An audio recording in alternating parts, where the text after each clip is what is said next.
Second Parshas of Kriya Shema is very familiar to us. Vaya'im Shamoah, right? The paragraph which tells us that if we listen to Hashem, what is going to happen, and it includes one of those basic and fundamental concepts in Judaism, that of schar v'onesh, that we are rewarded in punishment for that which we do.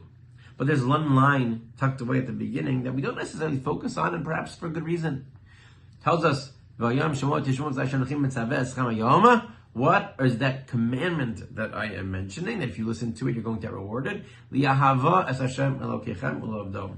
love and to serve Hashem. If we love and we serve Hashem, then we will reap the benefits that He promises to us. So we're commanded to love Hashem. So why don't we necessarily pay close attention to this pasuk?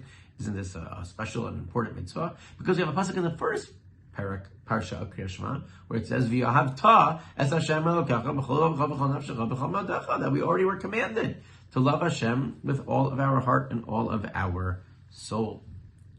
And it's this pasuk is not the like other times in the parsha. We also have the same commandment. Why is it so much that Avas Hashem is such a central mitzvah? We keep having it repeated again and again, and specifically in Sefer Devarim more than we have it in the other Sfarim. But before we get there, we need to understand this mitzvah really presents us with a very serious problem. How can we be commanded to love? How can I be commanded to love? It's a feeling, it's an emotion, it's something that I have to develop, something that I can develop. But to be commanded, it's not intellectual. How can we try and command one to love Hashem? Certainly not a new question, but a very difficult one. And it's one that I'm Parshas grapple with. And while many answers are given, I want to try to focus for a moment. Very important and sharp answer given by the Sfas Emes. The Sfas Emes explains that the answer, in fact, lies in the question. It is in fact true that you cannot command love where love does not already exist. So by definition, if the Torah commands us to love, then the only logical conclusion that we are to draw is that in fact ingrained in every Jew is already Ahavas Hashem, is a love for Hashem.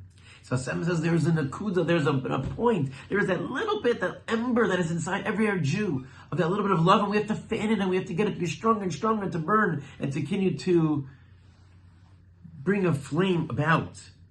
And we see it many times. You can meet somebody who could not care less for Torah mitzvos, but something in a piece of Jewish art, or something they connect in a certain way. Where does that love, where does that connection come? Because it's deep inside each and every Jew. Rabbi Lamb once illustrated this idea very beautifully by relating the story of the great sculptor Michelangelo, who was working on one of his most famous sculptures, that of Moses. And someone watched him and said, "How wonderful to watch such a master at work. You take a slab of stone and you make Moses out of it." And he turned to the man and said, "You're mistaken. What happens is that I see Moses inside of the stone, and I merely chip away the unnecessary parts of the stone so that you can clearly see what I saw before." But the problem is that sometimes the spark is so small and buried so deep that it can't shine through. It becomes difficult to connect to. We have to find it and we have to fan it. And that's when the commandment, yes, the commandment about Hashem comes in the picture. Hashem says you have to try to do whatever it is that you can. We know of people who are suddenly inspired to come back, to return years later. And that is really what is part of every Jewish heart and every Jewish soul. And it's no different than what we try to do in every other area of our lives. With our children, our friends, we try to search for potential. We try to search for that which is buried inside of each person. That is the commandment of Ahavas Hashem, to inquire, to search deeply within ourselves.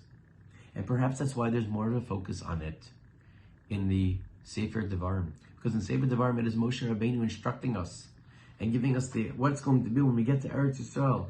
And now it is not just living and where you see the hand of Hashem everywhere in the Midbar, but now it's going to require more effort because it's going to be a little bit more hidden. So as we're moving about to enter Eretz Yisrael, be in the more natural order of things, that is when we have to try and focus and find that nakuda, that point inside of us of love and appreciation for HaKadosh Baruch Hu, is for the relationship that He has with us, and to fan that flame and allow it to burn, that we will be zocha to the schar, to the rewards that HaKadosh Baruch Hu wants to give us for fulfilling all of His payments and for enhancing that love that we have with Him.